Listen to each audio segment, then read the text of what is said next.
Episode की starting वहीं से होती है जहां पर पिछला एपिसोड ख़त्म हुआ था। पिछले एपिसोड में हमने देखा था कि सिल्वर आर्मर वाले सोल्जर के काफ़ी ज़्यादा क्वांटिटी में सोल्जर आ रहे थे, जिन्हें देखकर बूढ़ा आदमी सभी को भागने को बोलता है। बूढ़ा आदमी की बात सुनकर वे लोग भागने लगते हैं। जो लोग घायल थे या जो लोग पीछे रह जा रहे थे, उन्हें सिल्वर आर्मर वाले सोल्जर मारते जा रहे थे। टेंगिन कहता है, हम लोग यहाँ कम से कम 1000 लोग हैं, लेकिन भागने के अलावा कोई और रास्ता नहीं, क्योंकि उनके पास हमसे 10 गुना ज़्यादा सोल्जर हैं। टेंगिन कहता है, डैमेट, दुश्मनों को कम से कम 10 गुना ज़्यादा बड़ा होना चाहिए, शायद इससे भी ज़्यादा। रहने भी दो, मुझे अभी भागना है, नहीं तो मैं मारा जाऊंगा। बूढ़ा आदमी भागते भागते हांफने लगता है। टेंगिन कहता है, क्या आप ठीक हैं? हमें जल्दी करना होगा, हमें यहाँ से बचने का रास्ता खोजना होगा। टेंगिन बूढ़े आदमी को अपने कंधे पर लेकर भागने लगता है। अगर हम यहाँ से नहीं भागेंगे तो दुश्मन हमें मार देगा। वे सभी भागते भागते एक डेड एंड पर आ जाते हैं, जहाँ पर से आगे जाने का कोई रास्ता नहीं होता है। टेंगिन कहता है, क्या मैं यहाँ मरने वाला हूँ? हालत बद से बदतर हो गई है। पीछे की तरफ सिल्वर आर्मर वाले सोल्जर एक जगह पर जमा हो जाते हैं। सिल्वर आर्मर वाले सोल्जर का कमांडर टेंगिन और उन सभी के ऊपर एरो चलाने का कहता है। सिल्वर आर्मर वाले सोल्जर एरो की बौछार कर देते हैं। ब्लैक आर्मर वाले सोल्जर ढाल का सहारा लेकर बचने की कोशिश करते हैं, मगर वे लोग फिर भी मारे जाते हैं। तभी टेंगिन को एक केप दिखाई देता है। टेंगिन बूढ़े आदमी से कहता है, मुझे वहाँ पर एक केप दिखाई दे रहा है, चलो। यहाँ पर टेंगिन की नज़र बूढ़े आदमी पर पड़ती है। टेंगिन देखता है कि बूढ़ा आदमी पहले ही एरो लगने के कारण मारा जा चुका है। टेंगिन यह देखकर उदास हो जाता है। तभी टेंगिन के अंधे पर एक एरो आकर लगता है। टेंगिन उस एरो को निकालकर केप की तरफ भागने लगता है कि तभी सिल्वर आर्मर वाले सोल्जर दोबारा एरो चला देते हैं।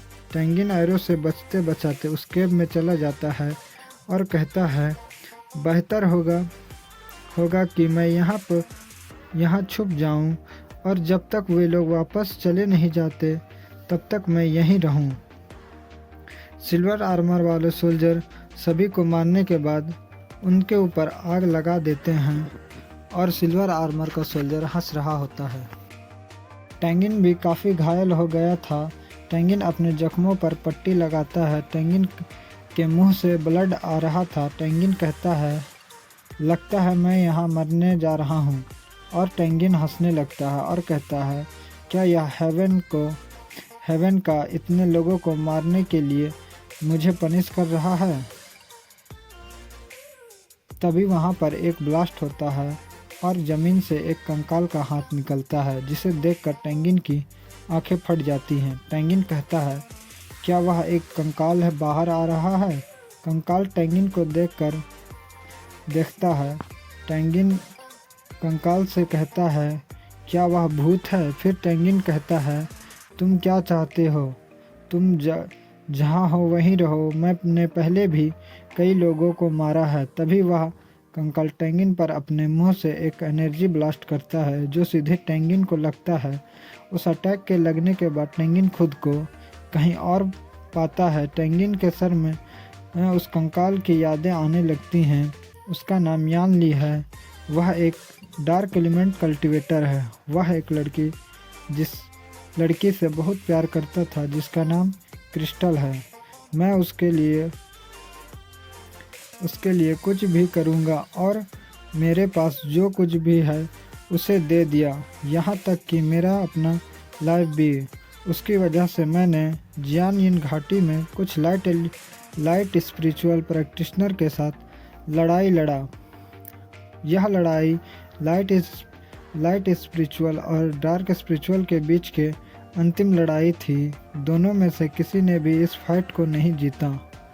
मैंने कभी भी थैंक यू कहने या चुकाने के लिए नहीं कहा, लेकिन उसने मुझे धोखा दे दिया।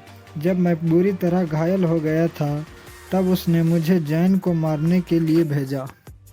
जान ली उस लड़की का नाम बोलता है क्रिस्टल, मैं जैन की वह हंसी और उसके इमिनेट को नहीं भूलूंगा। जैन कहता है, एक डार्क एलिमेंट कल्टीवेटर, वह कितना वीक है। टेंगिन क्रिस्टल का नाम पुकारता है और जाग जाता है। टेंगिन अपने आसपास देखता है, वह अभी भी उसी केव में था। टेंगिन के हाथों से पर्पल ऑरा निकल रहा था। टेंगिन कहता है, ब्लड सेक्रीफाइस, यानली की सोल का मेरे बॉडी में रीबॉर्न हो गया है। यह अजीब है कि मैंने उसकी पावर और मेमोरी इनहेरिट कर ली है। टेंगिन कहता है, चूंकि मैं वहीं था जब ब्लड ने उसे जगाया, इसलिए उसने मेरे बॉडी को होस्ट के रूप में यूज कर लिया।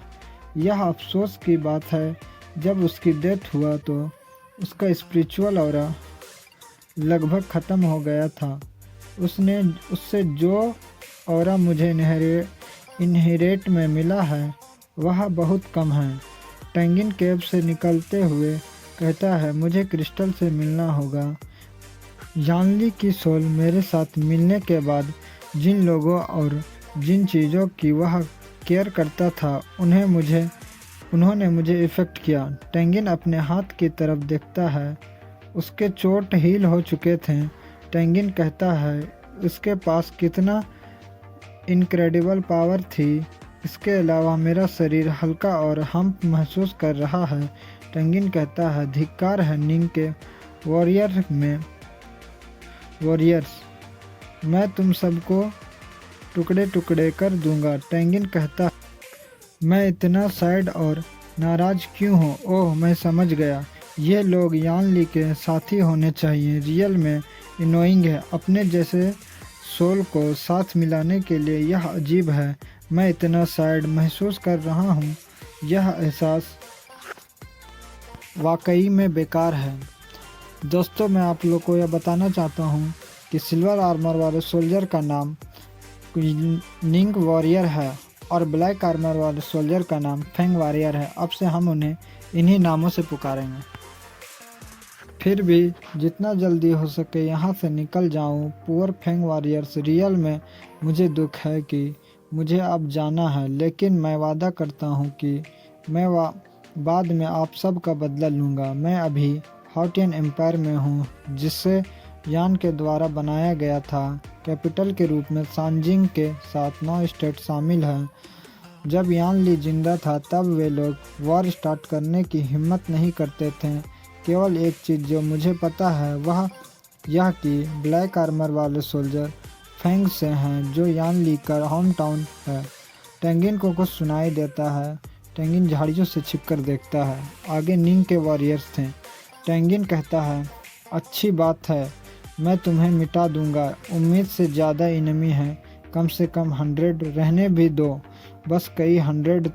तब एक लड़का कहता है, जो बड़े से पत्थर पर बैठा था, वह कहता है, यदि आप अकेले लड़ने के बारे में सोच रहे हैं तो तुम बस मौत को दावत दे रहे हो। टेंगिन कहता है, कौन है वह फैंग वॉरियर? टेंगिन से कहता है, तुम फैंग से हो। अगर मैं फैंग से नहीं होता तो आप पहले ही मारे जा चुके थे।